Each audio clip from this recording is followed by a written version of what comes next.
CNN. Ariana Godoy is a Venezuelan author, social influencer and middle school teacher in North Carolina. Her Wattpad novel, A Través de mi Ventana, Through My Window, was adapted into a Netflix film, which is available for streaming now. Below, she writes to a friend who has stood by her side in one of her darkest of times.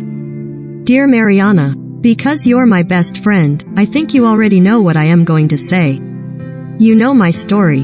You know me down to my core. But I am going to say it all. At this point, I haven't seen you in person in 4 years.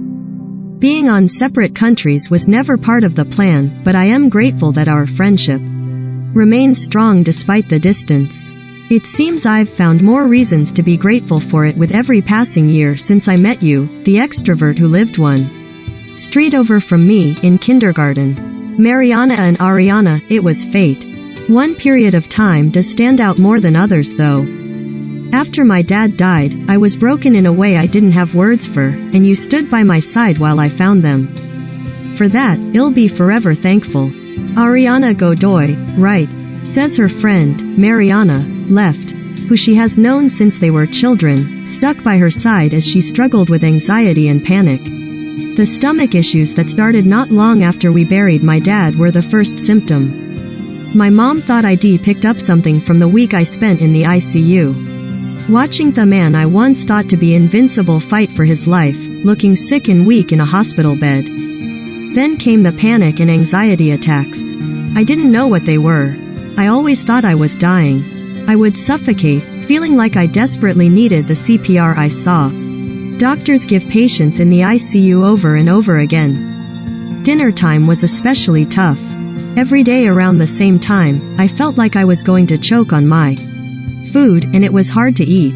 There's an image burned into my brain of you trying to find a car to drive me to the hospital time and time again. From parties, from hangouts, from everywhere. That's when I became that person no one wanted to hang out with or invite anywhere.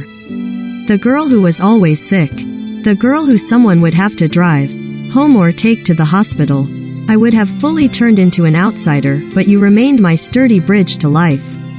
There was a time when leaving the house was hard, but you'd encourage me to go places, assuring me that if I felt off, we'd leave together. No questions asked, no judgment. Mental illness is so lonely, sometimes especially in a group of people.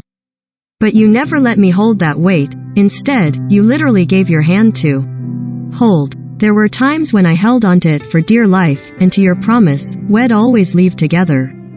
I remember seeing a dozen specialists and getting every scan known to man, only to get a physical bill of clean health that baffled them. Then, a cardiologist suggested I should see a mental health professional.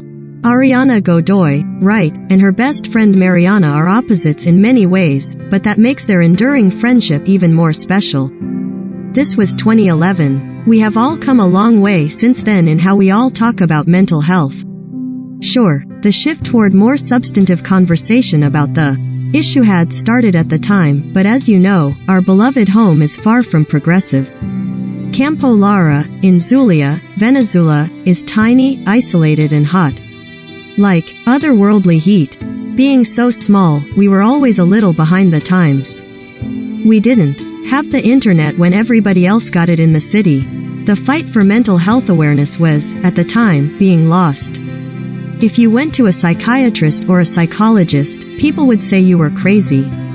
Even I wasn't very trusting of my psychologist in the beginning. But you tell me that the mind can get sick like the body. We're going to get through this, you'd say.